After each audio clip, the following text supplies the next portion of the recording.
नसरुद्दीन शाह, ओमपुरी, इरफान खान से लेकर नवाजुद्दीन सिद्दीकी और पंकज त्रिपाठी तक सिनेमा के ये वो दिग्गज नाम हैं जिन्हें थिएटर ने तराशा और दुनिया को नायाब तोहफा दिया। लेकिन आज उसी रंगमंच की कला, सोशल मीडिया के प्रभाव, सरकारी ऑडिटोरियम की कमी, निजी हॉलों के मनमाने किराए और कॉरपोरेट स्पॉन्सरशिप न मिलने के कारण धीरे धीरे सिमटती जा रही है। मुझे क्यों मारा माँ?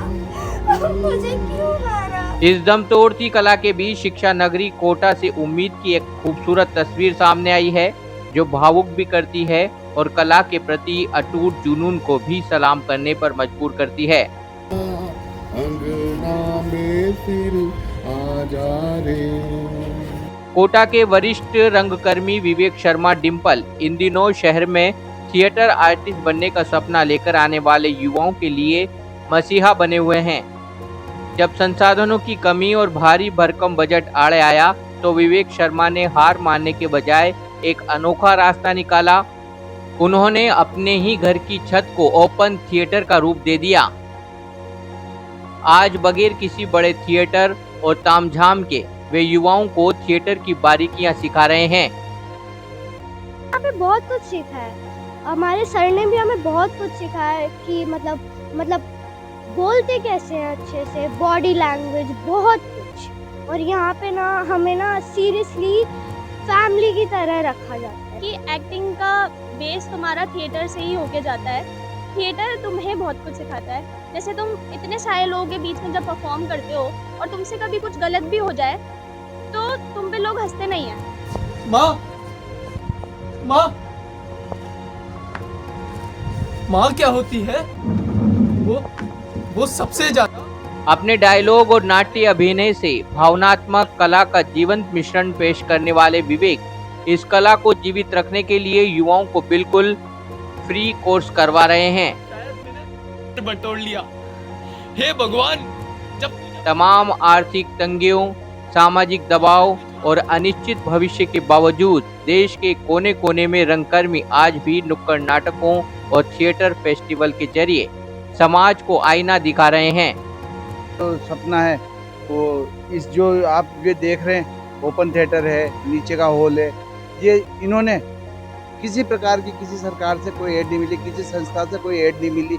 इन्होंने लोन लेके और इस हमारी जो विधा है, नाटक की विधा है, नुक्कड़ नाटक की विधा, इसको जीवित रखने के लिए ये अपना पूरा प्रयास कर रहे हैं।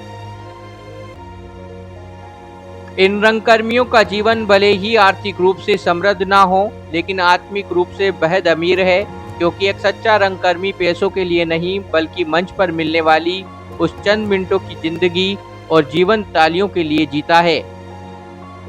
सब बिल्कुल सुरक्षित तरीके से अपना काम कर रही हैं, दिल खोल के काम कर रही हैं। टाइम का कोई टेंशन नहीं होता उनको। पेरेंट्स भी उनके बिल्कुल यहाँ आते हैं, अच्छे से देखते हैं, सबको एंजॉय करके काम करें ताकि एक सही दिशा उन्हें मिल सके। कोटा की एक तपती छत पर बिना किसी लालच के पसीना बहाते ये युवा इस बात का सबूत है कि कला को मिटाया नहीं जा सकता।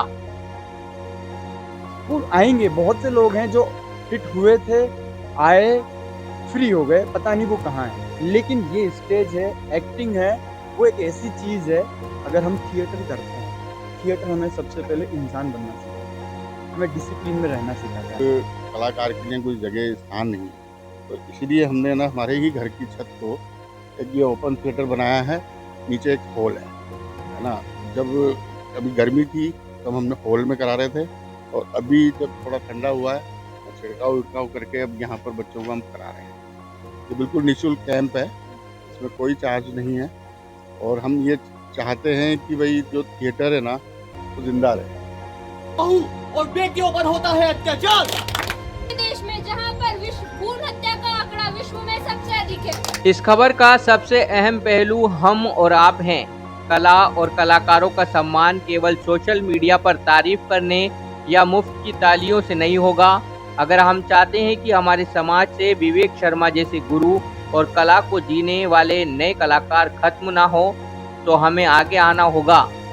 अगली बार जब आपके शहर कोटा या देश के किसी भी कोने में कोई नाटक हो, तो परिवार सहित थिएटर जरूर जाएं और टिकट खरीद कर नाटक देखें। आपका एक टिकट किसी कलाकार के चूल्हे और उसकी कला दोनों को जिंदा रख सकता है। Bureau report, कोटाखबर.com।